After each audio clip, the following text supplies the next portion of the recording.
Welcome back, everybody. We're going deep on a case that just, I think, really captivated America back in the 90s, the Menendez brothers. Yeah. And you probably know the basics, but we're going to be looking at, we got like a stack of sources here, including Wikipedia and a really great article from biography.com. The article is called Why the Menendez Brothers Killed Their Parents. Okay. And just to kind of uncover like the hidden layers and some of the complexities of this really notorious case. Yeah, I think what's always kind of intrigued me about this case is how it became like this cultural phenomenon. It was a huge deal, and it kind of tapped into, I think, a lot of the anxieties that people had. Oh yeah, yeah. About wealth, about family secrets, Totally. about the dark side of the American dream. Yeah, and especially because, right, like on the surface, the Menendez family, they seem to have it all, right? I mean, Jose, the father, he was a successful entertainment executive, originally from Cuba.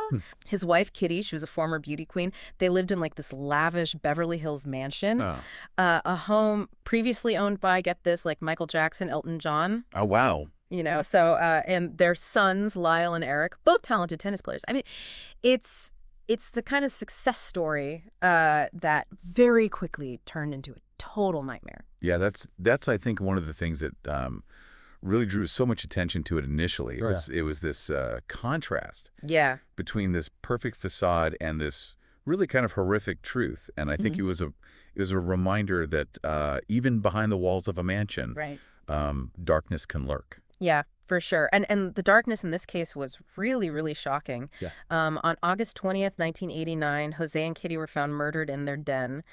They'd been shot multiple times with a shotgun. And the scene was just so gruesome, like that police initially suspected a mob hit, especially, considering Jose's business connection. Right. So the sheer brutality of the crime, I think, is a really important detail. Yeah. I mean, 15 shotgun blasts total. Oh, my gosh. That speaks to a level of rage that goes beyond just a simple, a desire to kill. Yeah. It almost suggests this intent to obliterate. Totally. To just erase any trace of the victims. It's hard to even imagine that level of anger or whatever it was, rage, that would drive somebody to that. And, as investigators dug deeper, suspicion really quickly fell on the sons, Lyle and Erik. And their behavior in the months following the murders was, well, perplexing to say the least. They went on these extravagant spending sprees. I'm talking expensive cars, watches. They even bought a restaurant. Really? Yeah. They spent almost $700,000 in a matter of months. Oh, my God. So, yeah, I mean, their actions immediately after the crime just completely stood in contrast to, the expected behavior of grieving sons. This lavish spending spree, their seeming lack of remorse. I mean, these were major, major red flags for investigators. Huge red flags, yeah. And there's even this bizarre detail about them attending a New York Knicks game. What? Yeah, shortly after the murders. And get this, they were actually caught on camera in the background of a Mark Jackson trading card. Wow. I know. Why? That's incredible. It is incredible. Yeah, I mean, details like that, it just adds to the intrigue. Their carefree attitude so soon after such a horrific event, it further fueled public suspicion. Yeah. And just really painted a very incriminating picture. Yeah. But it was during Erik's therapy sessions with Dr. Jerome Oziel that the case really took a turn.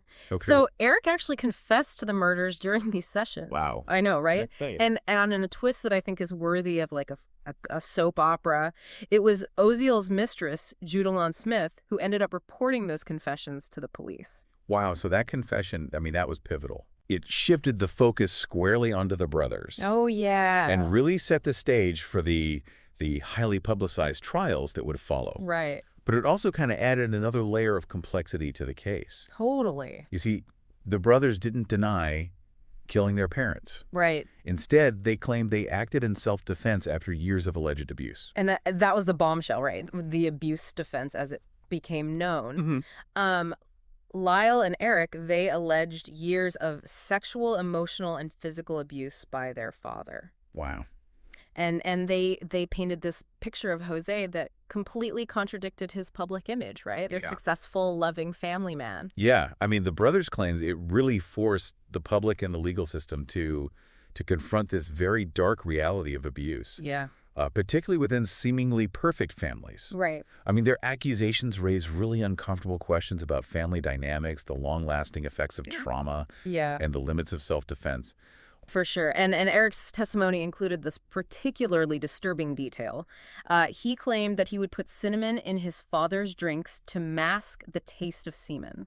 Oh my gosh. Yeah, and it's a really difficult detail to hear, Yeah. but it highlights the lengths to which Erik went in his testimony to make his claims of abuse more believable. Yeah, and I mean, his testimony and the graphic nature of the allegations, it just sent shockwaves through the nation. Yeah. I mean, it wasn't just a murder trial anymore. Right. It was this public reckoning with the often hidden horrors of abuse. Yeah, and the case very quickly, I mean, it became a media sensation. Oh, yeah. Particularly the first trial, which was televised on Court TV. Oh, wow. Yeah, and I mean, the media frenzy was insane. Everyone was just like glued to their screens, like dissecting every piece of evidence, every testimony, every facial expression of the brothers and their lawyers. Right. It was like a real life soap opera, but with like, life and death stakes. And the Menendez trials were really among the first to be so heavily televised. Mm-hmm. And this had such a significant impact on how the whole thing played out. Oh, for sure. The constant media attention amplified the drama, the intrigue, and it really shaped public opinion in unprecedented ways. It did. It absolutely did. And the prosecution, however, they argued that the brothers' motive was simple: greed. Right. They claimed the abuse allegations were fabricated just to avoid a harsher sentence, and they pointed to inconsistencies in the brothers' stories, their extravagant spending, and the fact that, they never mentioned any abuse before their arrest. Right. So, yeah, I mean, the prosecution's strategy was to basically dismantle the brothers' credibility. Totally. And portray them as cold-blooded killers motivated by money. Right. They argued that the murders were premeditated and that the brothers were just trying to inherit their parents' wealth. And that first trial, it actually ended with a hung jury. They were unable to reach a unanimous verdict. Yeah, and that deadlock, I think, was really telling. Mm. It just revealed how polarizing the case was. I mean, the jury was deeply divided on the issue of abuse. Yeah. And there was a notable gender divide, which I think is interesting. Mm. The female jurors seemed more inclined to believe the abuse allegations and consider a manslaughter verdict, whereas the male jurors seemed less likely to accept the defense's claims, and they favored a first-degree murder conviction. Yeah, that gender divide is such a fascinating element of the case. It is. It really reflects the different ways in which men and women often perceive and interpret issues of abuse and power. Right. And it speaks to the societal norms and expectations that can influence our understanding of these complex and sensitive topics. Yeah, absolutely. So the first trial, it ends with no resolution, leaves the nation on the edge of its seat. But then comes the second trial. And with it, a significant change in the judge's approach to the case. Yeah, which would ultimately impact the final verdict. Exactly. Let's talk about that in part 2. In the second trial, Judge Stanley Weisberg, he made this crucial decision. He limited the defense's ability to present evidence of the alleged abuse. And this decision had a major impact on the outcome of the trial. Okay, so why did the judge limit that testimony? And how is that decision viewed today, given our increased awareness of trauma and its impact on behavior? Well, Judge Weisberg, he ruled that that the defense could only introduce evidence of abuse that directly related to the night of the murders. Okay.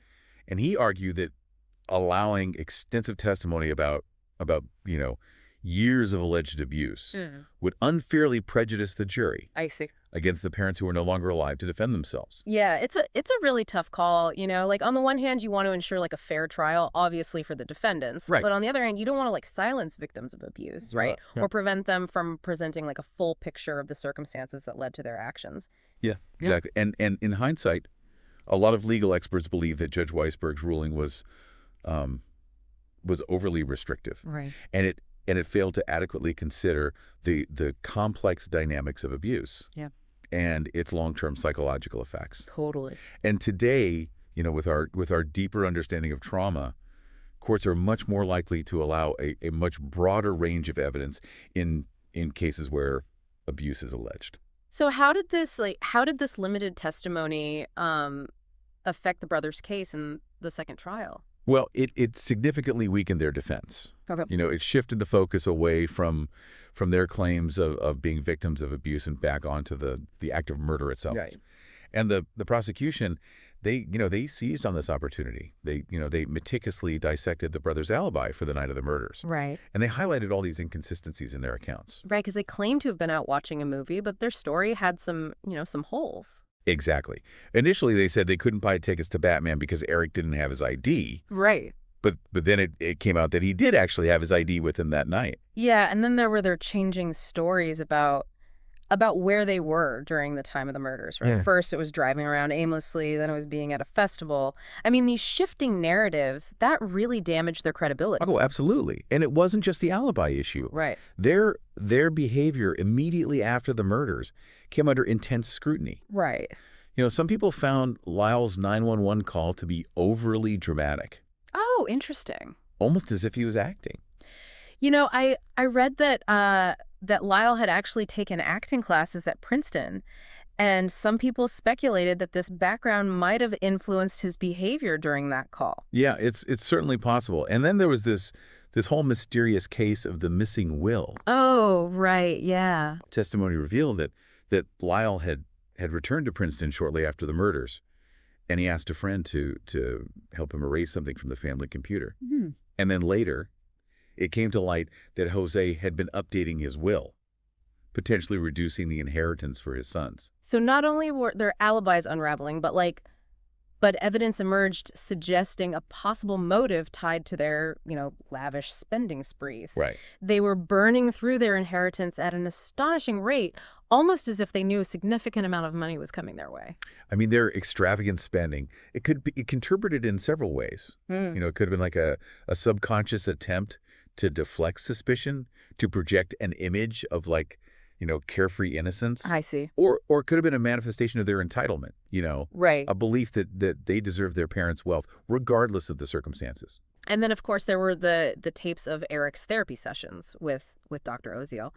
And those tapes, they contained some incredibly damaging evidence for the defense, particularly the one where the brothers discussed the murders beforehand. Yeah, I mean, the prosecution argued that this recording proved premeditation. It just shattered the self-defense narrative. Totally. The tapes, they gave the jury this glimpse into the brothers' minds, their motivations, their thought processes leading up to the murders. Yeah. And in one chilling exchange, Lyle even refers to killing his parents as an act of courage. It's hard to listen to those tapes and not feel like a sense of unease. Yeah. I mean, their casualness when discussing such a horrific act, it's unsettling. Yeah.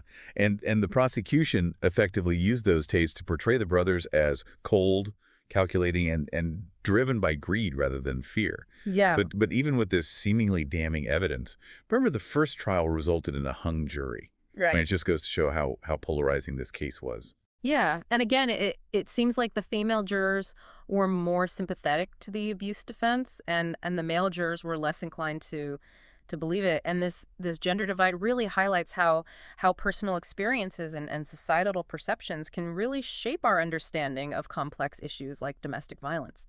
Yeah, it's a fascinating sociological aspect of the case, for sure. It is. It demonstrates how deeply ingrained biases and societal norms can really influence our interpretation of evidence, even in like a legal setting. Yeah, absolutely. So, but in the second trial, with the judge's limitation on the abuse testimony and the weight of the incriminating evidence, the jury reached a unanimous verdict: guilty of first-degree murder. Yeah. And Lyle and Erik Menendez were sentenced to life in prison without the possibility of parole. Yeah. And it seems like a closed case, a tragic end to this family saga that had captivated the nation. Yeah. But as with many high-profile cases, new developments in evidence would eventually reignite public interest and raise questions about whether justice had truly been served. And that's where things get really interesting, right? Yeah. The Menendez brothers case, it didn't just fade away. Like decades later, it's back in the spotlight. Right. Let's unpack those recent developments in the final part of our deep dive. Okay, so we talked about the trials, the convictions, but the Menendez brothers saga didn't end there. So what has happened, like in recent years, that's brought this case back into the public eye? Well, there's been this resurgence of interest in the case. Mm-hmm. fueled by, all these new documentaries and social media discussions. Right. And this renewed attention, it's actually brought forth some new evidence Okay. and perspectives, prompting, like a reexamination of the original trial and verdict. Okay, so what kind of new evidence are we talking about? One of the most significant developments came from Roy Ruslow. He's a former member of that popular boy band Menudo, and he publicly accused José Menendez of sexually abusing him when he was a teenager. Wow. Yeah. And this allegation, it really added weight to the brothers' claims of a history of abuse within the family. And that's not all, right? There was also something about a letter written by Erik. Yeah, so a letter written by Erik surfaced, and in it he described experiencing abuse. Mm. And while the details of the letter haven't been fully disclosed, Right. Its existence really further supports the brothers' allegations of this troubled, abusive family environment. Right. And so this new evidence, coupled with, like the evolving understanding of the long-term effects of trauma, it's led the brothers to request a new trial, right? Yeah. They argue that if this evidence had been presented in the original trial, that the outcome, might have been different. Right. And their request for a new trial is still pending. Okay. But it's certainly added fuel to the whole debate surrounding this case. Oh, yeah. And the upcoming resentencing hearing, which is scheduled for March 20th and 21st, 2025, that's adding even more intrigue to the whole situation. Okay, so let's break down this resentencing hearing. What exactly is at stake here? So in this hearing, the judge isn't deciding on their guilt or innocence again. Okay. It's not about that. Instead, the focus is on whether their sentences should be modified to allow for the possibility of parole. I see. And this is where things get really interesting, because there's been this kind of clash of opinions within the legal system itself about how to proceed. What do you mean? Well, the previous district attorney, he actually filed a motion that could make the brothers eligible for parole. He cited their age at the time of the crimes, their behavior in prison, and the growing understanding of the impact of abuse as factors in his recommendation. It's really a very progressive approach that acknowledges the complexities of their case and the potential for rehabilitation even after committing such a horrific act. But I thought you said that the new DA wants to keep them in prison. Yeah, so the newly elected DA, he's taking a much harder line. He's requested that the motion for resentencing be withdrawn, arguing that the brothers are guilty of first-degree murder and should remain incarcerated. Right. And his position kind of aligns more closely with the original prosecution's argument that the murders were premeditated, brutal, and motivated by greed. Mm-hmm. He also believes that the brothers haven't shown genuine remorse for their actions. So, wow, it's like a legal tug of war. It is. With the fate of the Menendez brothers just hanging in the balance. So what are some of the key arguments that we can expect to hear at the resentencing hearing? Well, the defense will likely focus on the brothers' growth and rehabilitation while in prison. They'll present them as changed men who've served their time and are no longer a threat to society. And they'll also highlight the new evidence related to the abuse allegations against José Menendez, right, arguing that it supports their claims of this troubled family history and sheds new light on the circumstances surrounding the murders. Okay, and what about the prosecution? What do their main points be?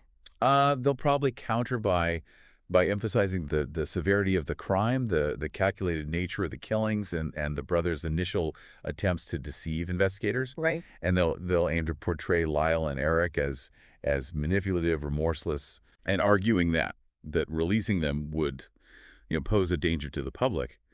They'll also try to discredit the new evidence, arguing that it's not credible enough to warrant a retrial or overturn the original convictions. So it sounds like it's going to be this battle of narratives, right? It is. The defense will try to frame the brothers as victims of a dysfunctional and abusive upbringing, while the prosecution will maintain that they are, cold-blooded killers who deserve to remain behind bars. Exactly. And it's up to the judge to weigh all of the evidence, the arguments, and the broader societal context to determine whether the Menendez brothers deserve a chance at freedom, after spending over 3 decades in prison. It really makes you think about how this case might have played out differently if it happened today. Oh, for sure. I mean, social media would be buzzing, true crime podcasts would be dissecting every detail, and our understanding of abuse and its impact on behavior is much more advanced than it was in the early 90s. Yeah, absolutely. I mean, the media landscape and societal awareness have changed so drastically since the Menendez brothers trial. Yeah. And it's impossible to say for sure, but it's certainly a very interesting thought experiment to imagine how the case and the public's perception of it might unfold in today's world. Yeah, well, I know I'll be watching the resentencing hearing closely. I mean, this case, even after all these years, it continues to raise all these important questions about family, about abuse, about justice, and the media's influence on our perception of high-profile events. It's a reminder that even seemingly closed cases can reemerge with new evidence and perspectives, challenging us to revisit our understanding of the past and its impact on the present. Yeah, and that's what makes exploring these complex cases so compelling. Mm. It's not just about the facts of the crime. It's about delving into the human stories behind the headlines, grappling with these difficult questions and engaging in thoughtful discussions that can help us better understand ourselves and the world around us. I love that. Well, we hope this deep dive has given you, our listener, a deeper understanding of the Menendez brothers case, its enduring legacy, and the complex issues that it raises.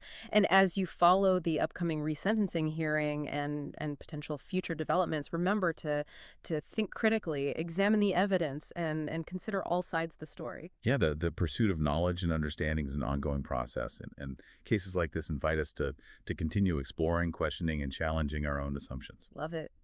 Thanks for joining us on this deep dive. Until next time, keep learning and stay curious.